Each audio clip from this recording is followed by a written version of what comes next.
అందరికి నమస్తే.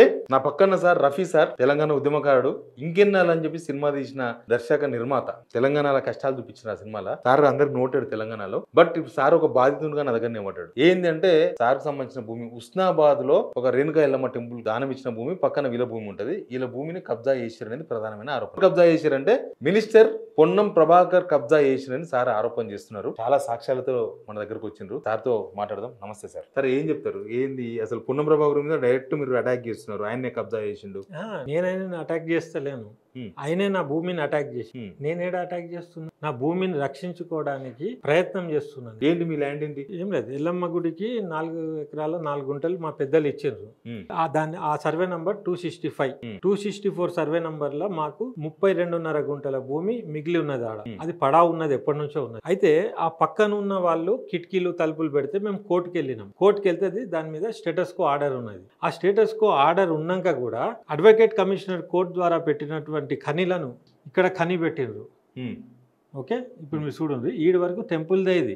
ఓకే, ఇప్పుడు వీళ్ళ ఐడియా మొదటి నుంచి ఎట్లుండే అంటే ఇటు మెట్లు పెట్టినా ఇక్కడ 2 మెట్లు పెట్టిండ్రు. అంటే డిసైడ్ అయినట్టే. ఇది క్లెయిమ్ చేసేసుకుంటే ఇది మీ ల్యాండ్, ఇది మా ల్యాండ్. ఈ నుంచి మీరు టెంపుల్కి ఇచ్చిన ల్యాండ్. టెంపుల్కి ఇచ్చింది వెనకకుంది.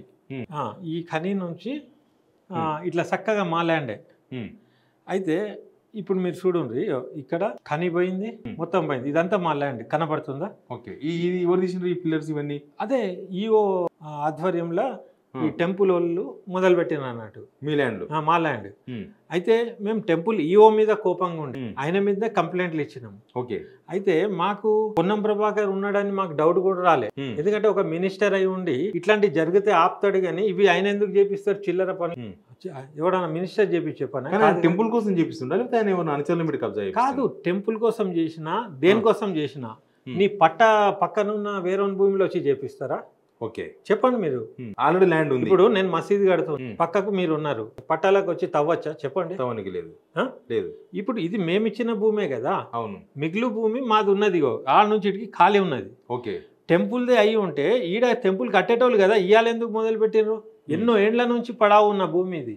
ఎప్పుడు ఇచ్చింది సార్ మీరు ఇది టెంపుల్ కు దానం?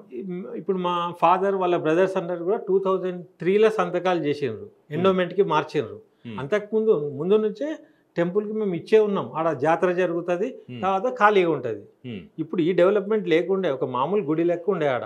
ఓకే, ఆ జాతర జరుగుతుంది కాబట్టి కొద్దిగా స్పేషియస్ ఉండాలని చెప్పి మా తాత 4 ఎకరాల 4 గుంటలు, అంటే 4 బ్రదర్స్, మా ఫాదర్ 4 1 ఎకరం 1 గుంట చొప్పున తీర్మానం చేసుకొని ఇచ్చేసిండ్రు. మీరెందుకు ఇచ్చిన టెంపుల్ కు? ఇస్తే అక్కడ అట్లా సంస్కృతి ఉండే. ఇప్పుడు మా భూమి చాలా ఎకరాలు ఉండే, మేము వ్యవసాయ కుటుంబం. ఓకే, అయితే ఆ భూమిలో ఒక కాడ ఏదో యాప చెట్టు కింద ఎల్లమ్మ వెళ్ళిందని ఏదో సెంటిమెంట్లు ఉంటాయి. ఉండి వాళ్ళు బండలు పెట్టి పూజిస్తూ ఉన్నారు. పూజించినప్పుడు వాళ్ళ నాటి నుంచి ఎల్లగొట్టుడు కంటే అక్కడ మేము మసీద్ కట్టినాం సేమ్ వేలో. ఓకే, కట్టినందుకు ఇక్కడ ఈ వీళ్ళకి కూడా మాకు హిందువులు ముస్లింలు అనే ఫీలింగ్స్ ఏమి ఉండయి. ఒక సత్సంబంధాలు ఉంటాయి, ఇవాళ సెంటిమెంట్ వాళ్ళది. కాబట్టి మేము ఒక మత సామరస్యానికి నిదర్శనంగా అని చెప్పి మసీద్ కట్టినట్టు వీళ్ళకి కూడా న్యాయం చేసినాం. ఇచ్చినాం, అయిపోయింది. అది మేము ఇచ్చినాం కూడా చెప్పుకోవడం మాకు ఇష్టం కూడా లేదు. ఇచ్చేసినాం, అయిపోయింది. ఇప్పుడు మా ధర్మంలో ఒక చేయితో ఇస్తే ఇంకో చేయికి తెలియద్దు అంటారు, అట్లున్నది. కాబట్టి మేము ప్రచారం కూడా రాలే. వాళ్ళే గౌరవప్రదంగా మా శిలా పలకాలు పెట్టినారు. దాంట్లో మీరు దానం ఇచ్చినట్టు హిందూ టెంపుల్లా ముస్లిం పేర్లు ఉంటే దేశానికి ఎంత ఆదర్శం అది అని మేము గర్వపడేటోళ్ళం లోపల. ఓకే, అయితే మొన్న నేను పోయినప్పుడు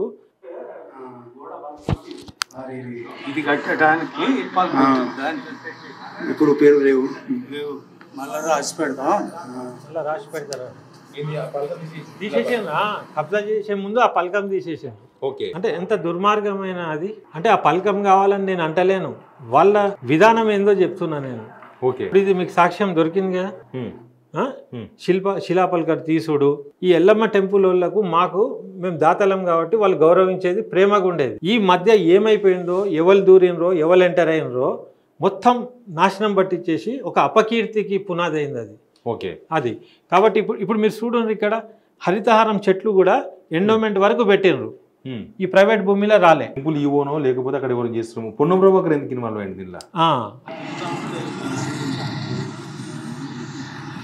నేను ఆపమని అలా చెప్పిన, మీరు ఏం చెప్తారో చేసుకోపోదు, ఇది మా గుడిది, అని వాళ్ళు అదే ఆ అన్నోడు ఎవడో పిలువురా నేను వచ్చినా నేను యువ గారికి ఫోన్ చేసిన ఫోన్ చేస్తే ఏదంటే మంత్రితో మాట్లాడుకుంటే మాకు సంబంధం లేదు మమ్మల్ని అడగద్దు నేను గవర్నమెంట్ ఉద్యోగంతో మాట్లాడమంటున్నారు సంబంధం లేదు అంటారు. తర్వాత కొండ సురేఖ గారి దగ్గర పోయినప్పుడు ఆమెకు చెప్పిన సమస్య మొత్తం మీకు అపకీర్తి వస్తుంది మేడం, ఎండోమెంట్ వాళ్ళు ప్రైవేట్ భూమి కబ్జా చేసుడు కొత్తగా ఉంటుంది, ఇది ప్రైవేట్ వాళ్ళు అది కబ్జా చేసుడు చరిత్ర, ఇదేంది ఇది ఎక్కడదంటే ఆమె కోపం వచ్చి రాసింది please look in to the matter order for joint survey. Joint survey అయ్యే వరకు పనే జరగద్దు అన్నది, ఫిక్స్ బౌండరీస్ అన్నది, take necessity action on culprit అన్నది, కల్ప్రిట్ ఎవరు వాళ్ళ స్వయం ఈవోనే అన్నది. ఎప్పుడు ఇచ్చింది ఆమె 10th నాడు ఇచ్చింది, మార్చ్ 10th. ఇవాళ ఏంది డేట్? అప్పటి నుంచి ఇప్పటి వరకు ఒక మినిస్టర్ ఇచ్చిన దానికి కూడా ఏ ఒక్కటి అమలు కాలే. అంటే దీంట్లో కొండా సురేఖ గారి తప్పు లేదు, ఆమె ఇచ్చింది కదా, ఆమె ఇచ్చింది, ఆమె పని అయిపోయింది. ఆడ అడ్డుకునేటోళ్ళు ఎవరు అంటే పని ఆగింది. నెక్స్ట్ డే నేను మళ్ళీ వాళ్ళ ఆఫీస్కి ఫోన్ చేసిన, మీరు ఇట్లా రాసినాక కూడా మళ్ళీ పని అవుతుంది ఏందని. అప్పుడు వాళ్ళ సిబ్బంది అన్నారు పొన్నం ప్రభాకర్ ఫోన్ వచ్చింది పొద్దున, ఆయన నేను లోకల్ మినిస్టర్ని, ఏదున్నా నేను చూసుకుంటా, పని ఎందుకు ఆగాలి, పని నడవనియండి అని అన్నాడట. అయితే ఇప్పుడు ఈ కాంగ్రెస్లో ఎవల ఇలాకా వాళ్ళది కాబట్టి దీంట్లోకి నువ్వు రాకు మధ్యలో అని ఉంటాడు. మీరు సంప్రదించలేదా పొన్నం ప్రభాకర్ గారిని? మా ఫాదర్ని పంపినా నేను, ఊర్లో ఉన్నప్పుడు మా ఫాదర్ పోయి కలిసిండు, కలిస్తే అక్కడ పర్ఫెక్ట్ అయిపోయింది. ఆయన ఏమన్నాడు, నడవని పని అంటుండు, ఈ పిల్లర్లు గేట్లు వస్తే మీకే వస్తాయి, ఏమన్నా అయితే మీదైతే పని ఎందుకు కాపాలంటుండు. నేను అనేది ఎండోమెంట్ పని కానీ ఏ పని కానీ మున్సిపల్ పర్మిషన్ తీసుకున్నారా? వాళ్ళకి టెండర్ ఇచ్చినప్పుడు బడ్జెట్ శాంక్షన్ చేసినప్పుడు దానికి ఒక పద్ధతి ఉంటుంది, ఒక టైమింగ్ ఆఫ్ వర్క్ ఉంటుంది, ఆ పద్ధతికి వెళ్ళినరా మీరు? నేను టోటల్ ఎంక్వైరీ పెడతా ఇప్పుడు వీళ్ళ మీద. ఇప్పుడు మున్సిపల్ కమిషనర్ పర్మిషన్ ఇవ్వాలి కదా, ఇయ్యంది స్టార్ట్ అంటే అది ఇల్లీగల్ కన్స్ట్రక్షనే కదా. తర్వాత ఆ భూమి మీద స్టేటస్ కో ఉన్నది, కోర్టులో ఉన్నది కాబట్టి కోర్టు హాలిడే ఉన్నప్పుడు సెకండ్ సాటర్డే సండే పనిచేసే అవసరం ఏమున్నది? తర్వాత రాత్రిపూట లైట్లు పెట్టి చేసే అవసరం ఏముంది? ఏంది అసలు పొన్నం ప్రభాకర్కు ఆడ జాగా ఉంది కాబట్టి దాన్ని కలిపేద్దామన్నా లేదా మీకు ఆయనకి ఉన్న మధ్యలో క్లాషెస్? కాదండి, 4 ఎకరాల 4 గుంటలు ఇచ్చినప్పుడు అది సఫిషియంట్ కదా, ఏమన్నా ఉంటే దాంట్లో చేసుకోవచ్చు. అవును, ఎందుకు మీ దాంట్లోకి ఎందుకు వస్తున్నారని ఇప్పుడు నాకు కొందరు ఏమంటున్నారంటే నిన్న తెలిసింది, ఇట్లా ఒత్తిడి పెడితే ఆ పట్టాదారుడు వచ్చి అన్నా హెల్ప్ చేయండి వీళ్ళు ఇట్లా చేస్తుండ్రు అని కలవాలనేమో, కలిసినప్పుడు ఏదో సెటిల్మెంట్ అంటారట. మాకు సెటిల్మెంట్లు గిటిల్మెంట్ మాకేమవసరం, మా సొంత భూమికి పోయి సెటిల్మెంట్ ఏమున్నది దీంట్లో? పరేషాన్ చేసుడు, ఇబ్బంది పెట్టుడు, అక్కడ ఉన్నోళ్ళు పోయి మినిస్టర్ని కలు అనుడు. ఇప్పుడు మినిస్టర్ని కలుసుడు ఎందుకు అంటున్నా నేను దీని గురించి. మా ల్యాండ్కి మినిస్టర్కి ఏం సంబంధం? అయినా కలిసినాం, కలిస్తే మినిస్టరే అంటుండు పని నడవని అని. ఒక మినిస్టర్ అయి ఉండి వేరొని పట్టా భూమిలో పని నడవని ఎట్లా అంటాడు? ఇప్పుడు మా డాడే సాక్షి, ఆయన ఎంబడిపోయిన చందు కూడా సాక్షి. ఆయన ఒకరిని పట్టుకొని పోయిండు, ఇంకొక అరగంట టైం ఇస్తే క్రేన్లతో గేట్లు ఫిట్ చేసి లాక్ వేసేసుకొని నువ్వు ఎల్లురాబోయ్ అనేటట్టు తయారైనరు. అయితే కోర్టు చెప్పినా ఇయ్యలే, ఇదంతా ఫినిష్ చేసి అప్పుడు మేము చేయమని తీసుకుపోయి ఇచ్చారు. అంత అయిపోయినాక ఇప్పుడు ఏమంటారు? హైడ్రా లాక్ అయింది. అదే హైడ్రా అంటే అది ఇల్లీగల్ దానికి ఇరగొట్టుడు, ఇది ఇల్లీగల్ గా కట్టుడు కదా, కాంట్రరీగా ఉంది. అయితే ఇప్పుడు పాయింట్ ఏంటంటే కోర్టుకు కూడా మభ్యపెట్టిర్రు, మినిస్టర్కి మభ్యపెట్టిర్రు, కమిషనర్ మున్సిపాలిటీ అంతే, పోలీస్ నిర్వీర్యమే. ఇప్పుడు పోలీసు వాళ్ళు వచ్చి సాబ్ మేము ఆపుతున్నాం కదా అని చూపిస్తుర్రు. అదే పిట్స్ తవ్వినప్పుడే నేను కంప్లైంట్ ఇచ్చిన, ఇప్పుడు మొత్తం అయిపోయినాక ఇప్పుడు 2 కుర్చీలు పెట్టుకొని కావాలి కాస్తున్నారు కాకుండా. అయితే ఈ మధ్య కాలంలో ఆ ఖనీలు పీకేసి సాటర్డే సండే చూసి మా భూమిలో డిగ్గింగ్ స్టార్ట్ చేసి పిల్లర్ టెంపుల్ ఈఓ ఉన్నాడు కదా ఎగ్జిక్యూటివ్ కమిషనర్ కిషన్ రావు పెద్ద కేసు ఇది, misuse of power of authority. మీరు ఏం డిమాండ్ చేస్తున్నారు చెప్పండి? మీరు ఏం డిమాండ్ చేస్తున్నారు? డిమాండ్ ఏం లేదు, ఇప్పుడు మీరు ఏం కోరుకుంటున్నారు? ఇప్పుడు పని ఆగింది, ఇది దుర్మార్గం, ఇదోటి తయారు చేసారు, ఇట్లా చేస్తారా? ఇదంతా చెత్త ఉంది, ఒక దేవుణ్ణి తయారు చేయాలంటే ఇదంతా నా ప్లేస్. ఇదే చూడండి విచిత్రం, ఇది చెత్త పని కదా, ఏంది అసలు కాదు. ఒక దిమ్మె కట్టి దేవుని లెక్క ఏదో డ్రామా చేసి బొట్లు పెట్టి ఏదో పెయింట్ వేసేద్దాం అనుకున్నారు. నేను ఇమీడియట్ కోర్ట్ ఆన్ అయిపోయింది, నేను ఈ ఫోటో తీసి యాజ్ ఇట్ ఈస్ కోర్టులో సబ్మిట్ చేసిన. అయిపోయింది. రేపటి దినం ఏమంటారు తెలుసా, ఇది ఎప్పటి నుంచో కాకతీయుల కాలం నుంచి ఉన్నది ఇది అంటారు. దుర్మార్గులు తయారైనరు అక్కడ. కాకతీయుల కాలం అంటే ఇక మనం ఏమంటాం, కోట్ అనేది ఎట్లుంటది, ఏది ఇస్తే అదే అంటది. కాకతీయుల కాలం నుంచి అని చెప్తే ఇక నా పని ఎట్లుంటది, గింత ఇరుకుగా ఉంటుందా కాకతీయ కాలం? ఓకే, కాబట్టే నేను బయటకు వచ్చిన. నేను తట్టని తలుపు లేదు.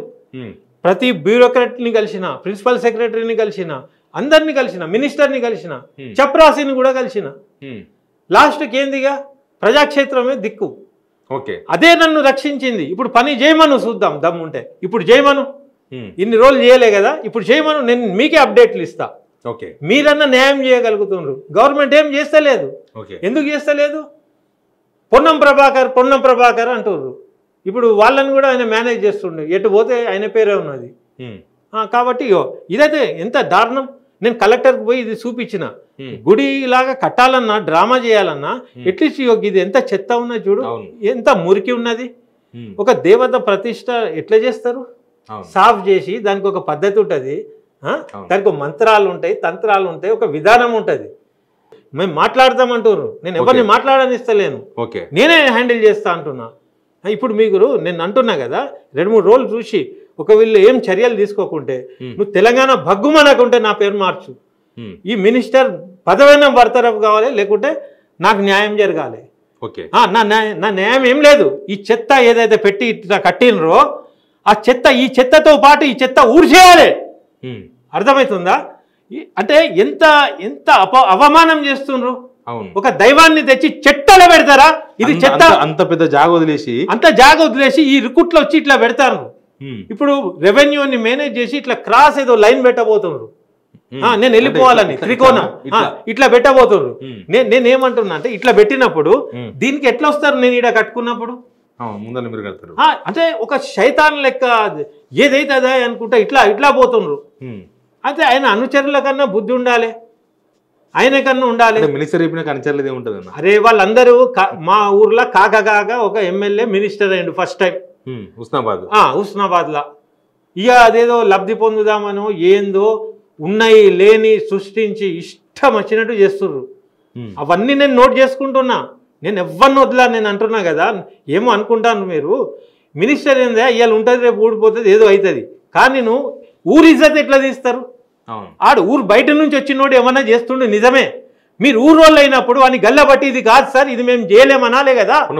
ఉస్నాబాద్ కాదు, బయట నుంచి తెచ్చి పెట్టి గెలిపించినోన్నే బేవకూఫ్. దాంట్లో నేను ఒక్కరిని. అయితే ఈ సంస్కృతి కూడా ఉస్నాబాద్ది కాదు. ఇది నేను అనేది కబ్జా చేయడానికి కట్టినట్టు ఉందా లేదా చెప్పు. నువ్వు చెప్పును. కలెక్టర్ తీసేయమన్నాడు. నేను ఊరికి పోయిన స్పాట్ మీద ఒక 2 గంటలు ఆడ ఉన్నా. ఆర్డీఓ కూడా వచ్చింది చూడడానికి. దమ్ము సాలలే, ఏదో అడ్డం వచ్చింది, ఏదో బొంకేసి నేను వెరిఫై చేస్తున్నా అని ఆయన చేయలే, వెళ్ళిపోయాడు. కలెక్టర్ చెప్పినా ఆడ పని కాలే. ఇది అక్కడనే ఉన్నది. ఇది ఉన్నంత వరకు నేను వాయిస్ చేస్తూనే ఉంటా. ఇప్పుడు జనాలను రెచ్చగొట్టి ఎవడోనట సోమాజీ కూడా ప్రెస్ క్లబ్ కూడా వచ్చిందట ఎవరో నాకు కౌంటర్ ఇవ్వడానికి. అంటే మినిస్టర్ మెప్పు పొందడానికి సోమాజీ కూడా ప్రెస్ క్లబ్కి వచ్చిందట. జర్నలిస్టులు అందరూ నా బ్రదర్స్, నా మిత్రులు, నా అంతరంగం కూడా తెలిసిన వాళ్ళు.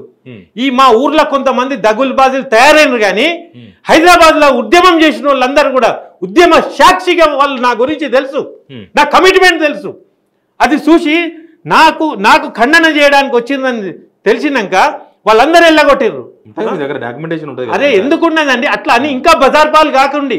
నేను మినిస్టర్కి అంటున్నా, ఆ లంపెన్ గ్యాంగ్ ఏదైనా అంటది, కింద ఉన్నోళ్ళు చెంచాలు ఈయనని చెడగొడుతున్నారు.